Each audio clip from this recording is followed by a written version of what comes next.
Hi everybody, this was the protons, neutrons, and electrons chart, your subatomic particle chart that you were filling out on your first purple class kick slide the other day. So please take a look at this and compare it to your class kick slide. To make sure you have everything filled in correctly, just pause this video and check that and correct it for as long as it takes.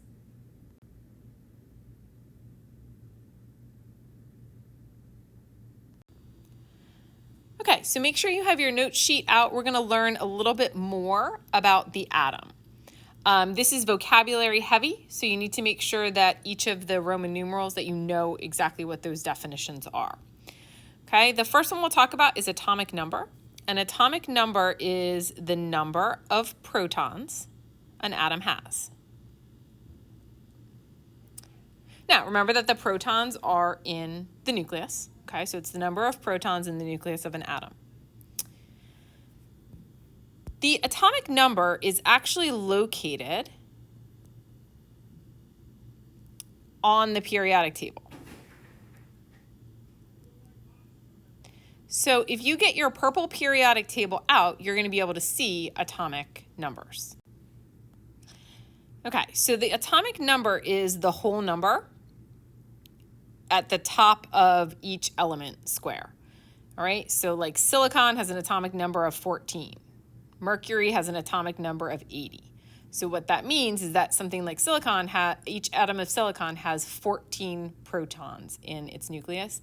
Each atom of mercury has 80 protons in its nucleus. So that whole number at the top of each element square is the atomic number of protons. Next thing I'd like you to write down is that the atomic number is what gives an element its identity.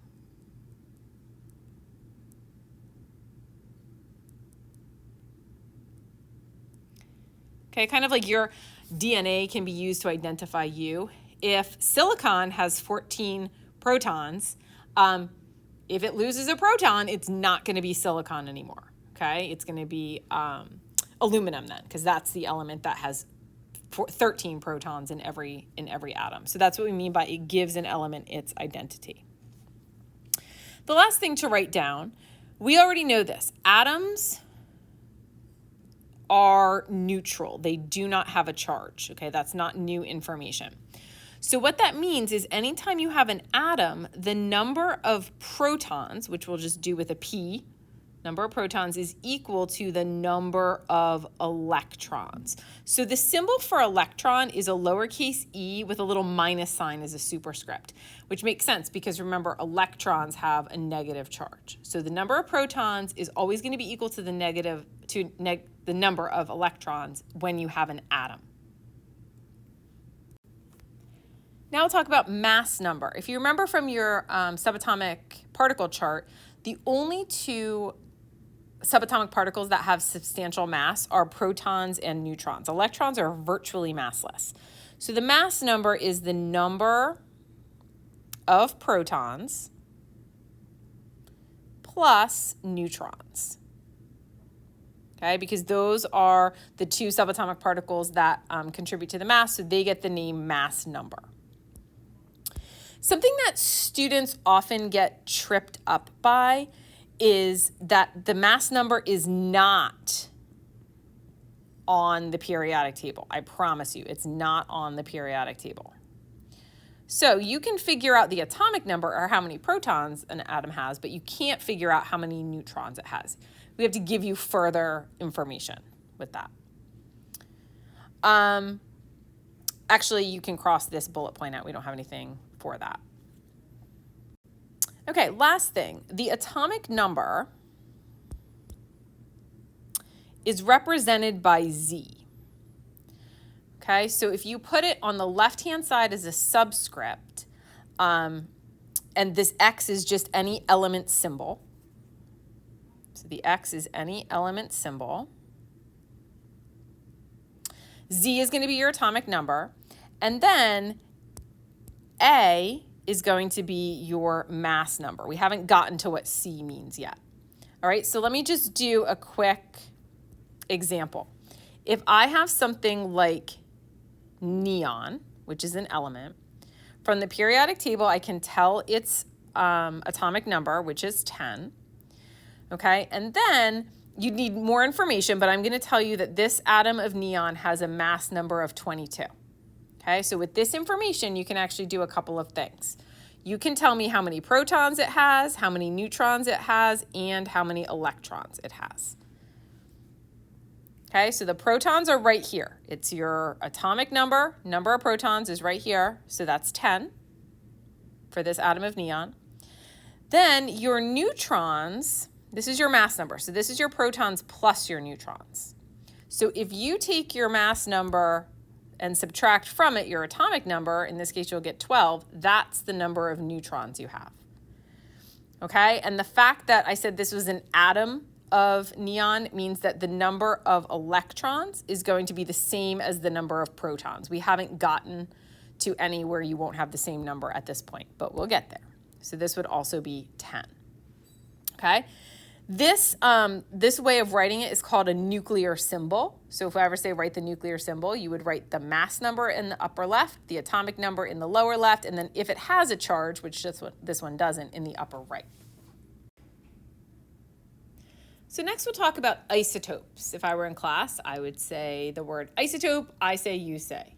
Isotope, go. Isotope. Don't be intimidated by the word isotopes. Isotopes are atoms of the same element having different numbers of, and the word to fill in here is neutrons.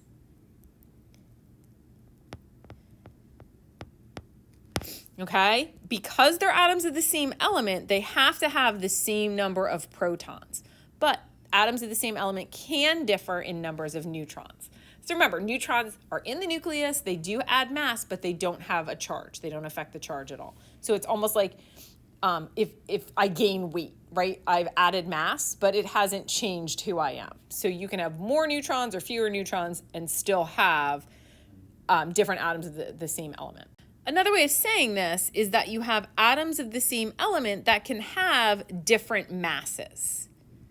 Right? Since neutrons contribute to the mass of the atom, you can have atoms of the same element that will have different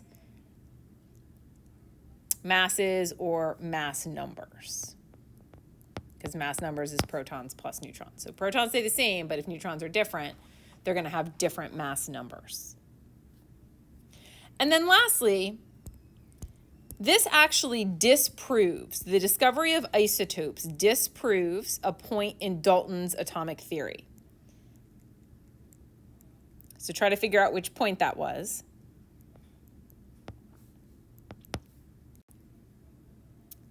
Okay, which is atoms of the same element are identical to each other. That's not necessarily true with the discovery of isotopes, right? So you can have two neon atoms, but one can have a higher mass than the other, even though they both are neon.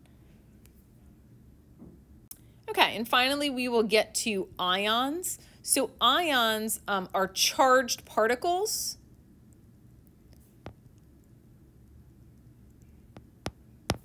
formed by gaining or losing electrons. So remember where the electrons are located. They're around the nucleus. So the electrons are more accessible. They're easier to get to than anything in the nucleus.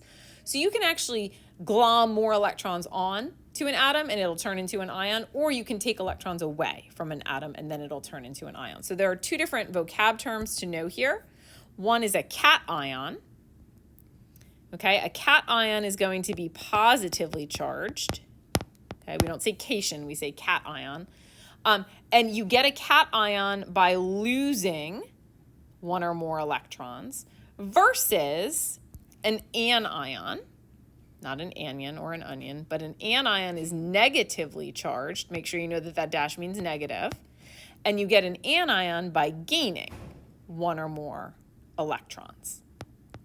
Okay, and if you have the same number of electrons as you have protons, you're not going to have an ion, you're going to have an atom, which are always neutral. Okay, so make sure you get out your purple periodic table for to answer these questions. All right, so try to answer each of these questions with your purple periodic table. Just pause the video, and in a few minutes, I'll come back and go over the answers.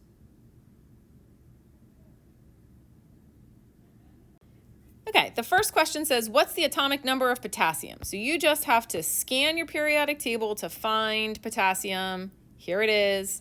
Remember, atomic number is located in the upper portion of the element square. So the atomic number for potassium is 19. Remember that means that potassium has 19 protons.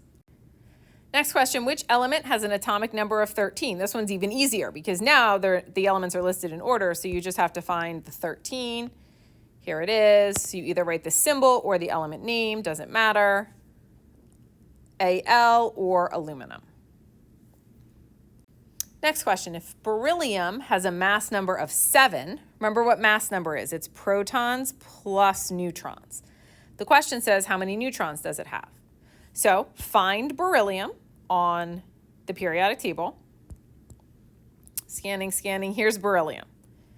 Okay, beryllium is atomic number 4, so that means that beryllium has 4 protons. And if we're figuring out how many neutrons, you're going to take 7, which is the mass number, minus the atomic number, which is 4, and that's going to tell us how many neutrons. Because each isotope of beryllium with a mass number of 7 is going to have 3 neutrons. Okay, and lastly, if iron has a +3 charge, how many electrons does it have? So this one's a little tricky. Make sure you're paying attention. Find iron on the periodic table. Okay, here's our iron. So what we can tell from the periodic table, at this point, you only know about this top number. We haven't even talked about this one, but I promise you it's not the mass number. Okay, so you only know about the atomic number. So the atomic number is 26. So we know that iron, every atom of iron is going to have 26 protons. If it were an atom of iron, it would also have 26 electrons. But this isn't an atom, right? This is an ion, so it doesn't have 26 electrons. We have to figure out how many electrons it has. Okay, so it has 26 pluses, and it has 3 pluses left over to have a +3 charge. That means it has to have 3 fewer electrons, because electrons are a negative charge. So that would have 23 electrons. All right, if we have an atom of iron, it'd have 26 electrons, but once it has a charge, you have to shift the number of electrons. You may not mess with the protons. The protons stay, otherwise you're changing what element it is. The only thing you're allowed to mess with are the outer electrons. Okay, so in this case, sometimes people want to say, oh, it's going to be 29. If it were 29 electrons, then you would actually have a -3 charge. Okay, so you just have to kind of reason it out for yourself and remember what charges the protons and the electrons have. Okay, so now you're going to move on to your Coral Color Class Kick slides. You will absolutely need your notes because without the definitions, you're not going to be that successful. So make sure you refer to your notes. Good luck.